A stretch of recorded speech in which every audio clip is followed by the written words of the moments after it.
څلورم څپرکی د بېباورۍ اصل. د 19مې پیړۍ په پیل کې فرانسوي ساینسپوه مارکوس ډي لاپلاس د ساینسي تیوریو په تیره بیا د نیوټن د جاذبې د نظریې کامیابي دې نتیجې ته ورساوه چې ویې ویل کائنات په مکمل ډول د اندازې او د پوهېدا وړ دي. لاپلاس وړاندیز وکړ چې که موږ په یو وخت کې د کائناتو په مکمل حالت باندې پوه شو نو ممکن داسې قوانین موجود وي چې موږ په کائناتو کې د هر شي په هکله پوه کړي. مثلا که موږ یو وخت د لمر او سیارو موقعیتونه معلوم کړي وي کولی شو چې د نیوټن د جاذبې تیورۍ د لمریز نظام د وضعیت لپاره بل وخت هم استعمال کړو. د لاپلاس دغه د جبر فلسفه په دې حالت کې سمه ده مګر لاپلاس دومره لرې پکې ولاړ چې ویې ویل همدغسې قوانین شته چې د انسانانو د کړو وړو په شمول هر څه پرې اداره کیږي. د علمي جبر او ساینسي اندازهګیرۍ د اصولو او قواعدو پر وړاندې زیاتره هغو خلکو مقاومت وکړ چې په کائناتو کې لاسوهنه د خدای جل جلاله پر ازادۍ تیری باله. مګر دا د 20مې پیړۍ تر اولو کلونو پورې د ساینس معیاري فرضیه وه. یو له هغو خاصیتونو وضاحتونو څخه چې باید دغه باور له منځه تللی وای هغه وخت وشو چې برټانوي ساینسپوهانو د لارډ ریالپ او سر جانسن جیمز وړاندیز وکړ چې د ستورو په شان ګرم جسمونه باید په یو لایتناهي قیمت انرژي خپره کړي. د هغه وخت د باور مطابق یو ګرم جسم باید په ټولو فریکوینسیو کې مساوي الکترومقناطیسي څپې لکه راډیویي څپې د لیدو وړ نور یا ایکس ری خپرې کړي. مثلا یو ګرم جسم باید په یوه ثانیه کې د 1 میلیون او 2 میلیونه ترمنځ او همدارنګه په یوه ثانیه کې د 2 او 3 میلیونه څپو ترمنځ یو شان انرژي خپره کړي. اوس پوهیږو کله چې په یوه ثانیه کې د څپو شمیر نامحدود شي د دې معنا دا ده چې خپره شوې انرژي به لایتناهي وي. د دې مسخرې د مخنیوي لپاره جرمنی ساینسپوه ماکس پلانک په 1900 کال وړاندیز وکړ چې نور ایکس ری او نورې څپې نشي کولی چې په خپلسري قیمت خپرې شي مګر فقط په هغه پاکټونو کې دا کار کیږي چې پلانک کوانټه بلل کیږي. سره له دې هرې ذرې کوانټ د انرژي معلومه اندازه لرله چې د لوړې فریکونسۍ تر څپو لویه وه. خو سمه خبره دا ده چې په کافي غټه فریکونسۍ د یو کوانټم خپرېدا به ډیره انرژي غوښتې وای. لنډه دا چې په لوړو فریکونسیانو باندې خپره شوې تشعشع به کمه شوې وای او له جسم څخه د وتلې انرژۍ اندازه به لایتناهي وه. کوانټ نظریې له ګرمو شیانو څخه د وتونکي تشعشع مشاهده شوي قیمت ډیر ښه بیان کړ مګر دغه مفهوم تر 1926 کال پورې نه و درک شوی.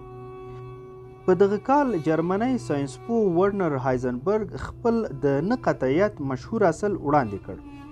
د دې لپاره چې څوک د یوې ذرې راتلونکی موقعیت او سرعت اټکل کړي باید اول د ذرې د اوسني موقعیت او سرعت په اندازه کولو باندې وتوانیږي. د دې مناسبه لار دا ده چې اول باید نور ذروي وي. د نور ځینې څپې باید د ذرې په واسطه جلا خپرې شي او دا به د هغه موقعیت مشخص کړي. په هر حال څوک نشي کولی چې د نوري څپو د قلو ترمنځ تر فاصلو د ذرې موقعیت ډیر دقیق اندازه کړي.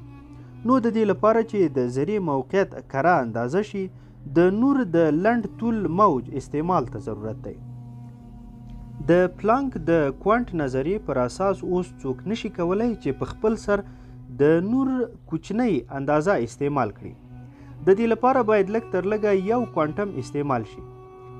دغه کوانټم به په ذره کې مداخله وکړي او د هغه سرعت به داسې بدل کړي چې اټکل یا اندازه کیږي به نه. سره له دې یو څوک چې په ډیر دقت دغه فاصله اندازه کړي د هغه نور طول موج به زیات کوچنی وي چې په دې کار کې ورته ضرورت دی او بنا پر دې په هماغه کچه به د یو کوانټم انرژي لوړه وي ځکه د ذرې په سرعت کې به په لویه کچه لاسوهنه شوې وي. که څوک د کائناتو په اوسني حالت نشي پوهېدی د راتلونکو پیښو په اړه خو بیخي دقیق اټکل نشي کېدی. موږ اوس هم فکر کوو چې ممکن د ځینو لویو طبیعي شیانو د مکملې اندازهګیرۍ لپاره د داسې قوانینو یو سیټ موجود وي چې پیښې په مکمل ډول فیصله کوي. د داسې قوانینو یو سیټ موجود وي چې دوی پیښې په مکمل ډول فیصله کړي. یو څوک شاید په کایناتو کې پرته له مداخلې اوسنی حالت مشاهده کړي. په هر حال د کایناتو دغسې موډلونه موږ فاني کېدونکو ته په زړه پورې نه دي. دا سمه ښکاري چې د یوې تیوري نه مشاهده کېدونکي خواص له منځه یوسو او له تیوري څخه یې پرې کړو. دغه طریقې هایزنبرګ، آروین شروډینګر او ډایراک په 1920 کلونو کې وهڅول چې د بې باورۍ د اصل پر اساس میخانیک بیرته د نوې تیورۍ کوانټ میکانیک په نوم ډلبندي کړي. په دې تیوري کې ذرو اوږد جلاوالی نه لاره. د ذرو ښه معلوم شوي موقعیتونه او سرعتونه چې د مشاهدې وړ نه دي، دې تیوري په عوض کې کوانټم حالت لاره چې د موقعیت او سرعت ترکیب دی. په عموم کې کوانټ میکانیک د یوې مشاهدې لپاره معلومه او جلا وړاندوینه نه کوي. د دې پر ځای یو شمېر بېلابېلې ممکنې پایلې اټکلوي او موږ ته وایي چې له دغو څخه کومه یوه سمه یا ممکنه ده. ویلی شو چې که یو څوک چا په ورته سیسټمونو کې زیات شمېر یو ډول اندازهګیرۍ کړې وي او هره یوه په ورته طریقه شروع شوي وي، ممکن یو څوک ووایي چې په دغو حالاتو کې به باوري نمبر ای وي، بی به بیل نمبر وي او داسې نور هم. په دغه حالت کې څوک کولی شي چې د ضرب پایله به ای یا بی وي، مګر د یوې ځانګړې اندازې معلوم اټکل نشي کولی. کوانټ میکانیک ساینس ته داسې له اټکله لرې څه راولي چې زموږ په اند ګډوډي پېښوي. آینسټاین پر کوانټ میکانیک باندې ډېرې ټینګې نیوکې وکړې، په داسې حال کې چې د دغو نظریاتو په پرمختګ کې مهم رول لوبولی. په کوانټ میکانیک تیورۍ کې د آینسټاین کار هغه په نوبل جایزه هم نازولی و. آینسټاین هیڅ وخت دا نه و منلی چې کائنات تصادفي اداره کیږي. د هغه احساسات د ده په دې مشهوره وینا کې ښکاري: خدای قطعه‌بازي نه کوي. زیات نور ساینسپوهان پر دې تیورۍ باندې راضي وو، ځکه په مکمل ډول له تجربو سره موافقه ده. په عمل کې دا په پراخ ډول یوه کامیابه تیوري ده او تقریبا ټول نوی ساینس او تکنالوژي پرې ولاړ دي. کوانټ میکانیک ترانزیسټرونه او یوځای شوي سرکټونه اداره کوي. دغه شیان د الکترونیکي آلو لکه تلویزیونونه، کمپیوټرونه او همداراز د کیمیا او بیولوژي ضروري برخې دي. د فزیکي ساینس او یوازینی ډګر چې دغه تیوري نه ده پکې پیژندل شوي، جاذبه او د کائناتو د لوی مقیاس جوړښتونه دي. په داسې حال کې چې نور له څپو څخه جوړ شوی دی، د پلانک کوانټم تیوري وایي چې نور داسې خاصیت هم لري لکه له ذرو څخه چې جوړ شوی وي، یعنی نور په زیروي پاکټونو یا کوانټا کې هم خپرېدلی شي. همدا ډول د هایزنبرګ د بې باورۍ اصل دا مني چې په ځینو ځایونو کې ذرې د څپو په ډول خاصیت خپلوي. دوی کوم معلوم موقعیت نه لري، مګر له یو مشخص احتمال سره خپریږي. کوانټ میکانیک په مکمل ډول د ریاضیاتو پر نوي ډول باندې تکیه ده چې په زیاته کچه حقیقي کائنات د ذرو او څپو په قواعدو نه تشریحوي. دا فقط د حقیقي نړۍ مشاهدې دي چې ممکن په دغو اصولو به تشریح شي. په کوانټ میکانیک کې د ذرو او څپو ترمنځ دوګونیتوب موجود دی، یعنی د ځینو هدفونو لپاره دا کومک کوي چې ذري موجونه وبلل شي او د ځینو مقاصدو لپاره دا ښه ده چې موجونه ذري وبلل شي. د دې یوه مهمه پایله د موجونو یا څپو د جوړو ترمنځ تداخل دی. دلته باید وویل شي چې د څپو د یوې جوړې قلې ممکن له درو سره یو ځای شي. د څپو دوی جوړې ممکن د تمې خلاف د قوي کېدا یا یو ځای کېدو پر ځای یو او بل له منځه یوسي. په نور کې د تداخل د پیښېدا یو شناخته مثال د صابون په ډومبکانو کې ډیر ځله لیدل کیږي. دا ځکه چې د اوبو د دوو طرفونو په نري فلم کې د نور د انعکاس له وجې ډومبک جوړیږي. سپین نور نورې څپې دي چې ټول بېلابېل طولموجونه او رنګونه پکې دي. د معلومو یا باوري طولموجونو لپاره د صابون د نري فلم له یوه طرفه د منعکس شویو څپو قلې د بلې خوا له منعکس شویو درو سره یو ځای کیږي. رنګونه د دغو طولموجونو مطابق چې د نور په انعکاس کې له منځه تللي دي موږ ته رنګین ښکاري. کوم دوه ګونی توپ چې کوانټ میکانیک وړاندې کړی دی د هغه له وجې په ذرو کې هم تداخل پیښیدای شي. د دې یو مشهور مثال په اصطلاح د دوو لوحو تجربه ده. یوه تخته په نظر کې ونیسئ چې دوی موازي تنګې چولې لري. د دې تختې مخې ته یو څوک د مشخص رنګ د نور یوه سرچینه ږدي.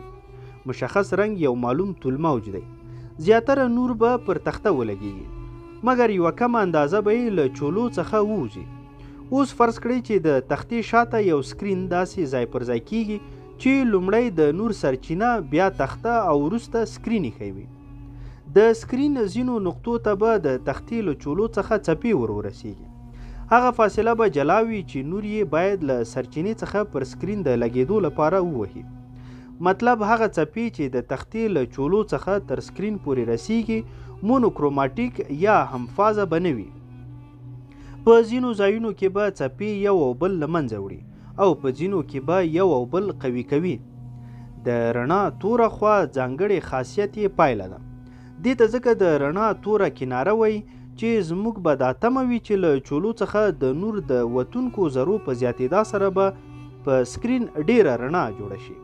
خو د روښانتیا په ځای تیاره ځکه جوړیږي چې دا ذرې همفازه یا مونوکروماټیک نه دي او د قوي کېدا پر ځای یو او بل له منځه وړي. دا چې د څپو او ذرو دوهګوني توب سره یو دی، نو د بې فازه څپو د اغیز یو شناخته مثال به داسې تشریح کړو. کله چې دوه کسان په یو وخت کې درته غږیږي یا دوی مختلفې راډیوګانې په یو ځای اورئ، نو ستاسې د اورېدا او پر خبره د سمې پوهېدا مشکل یوازې ستاسې دماغ نه دی چې په یو وخت کې دوی خبرې نشي اورېدای، بلکې یو غټ علت یې دا هم دی چې دغه غږیزې څپې همفازه نه دي. یعنې د څپې اوږدوالی، قلې د څپې لوړترینې برخې، دورې د څپو ټیټ ترینې حصې، فاز، امپلیتیود او فریکونسي سره بدلې دي او د یووالي پر ځای یو او بل له منځه وړي. د یادونې وړ ده که څوک د نور د سرچینې پر ځای لکه د معلوم سرعت سره د الکترون داسې ذرو یوه منبع ځای پر ځای کړي، یو ډول پایله به وویني. د معلوم سرعت مطلب دا دی چې ورته څپې یو مشخص طول موج لري. دا ځکه ډېرې ځانګړې ښکاریږي چې که څوک پر تخته فقط یوه چوله ولري، پر سکرین به فقط الکترونونه ونښلي او کنارې نشي لرلی. ممکن څوک دا تمه ولري چې د بلې چولې په جوړولو سره به پر سکرین د لګېدونکي الکترونونو شمیر زیات شي. مګر د تداخل له وجې د سکرین په ځینو ځایونو کې الکترونونه کمیږي. که الکترونونه په یو وخت کې تر چولو ووځي، شاید څوک په دې تمه وي چې تر یوه یا نورو چولو به ذرې تیرې شي. طبیعت یې داسې دی چې فقط له یوې چولې څخه به تیرې شوي وي، مګر پر سکرین باندې ورته خپرېدا کوي. په هر حال په حقیقت کې کنارې هله لا ښکاریږي کله چې یو وخت کې الکترونونه لیږل کیږي. د دې لپاره باید هر الکترون په یو وخت کې له دواړو چولو څخه تیر شي. د اټومونو پر جوړښت زموږ پوهېدا د ذرو ترمنځ د تداخل له پدیدې پخوانۍ وه.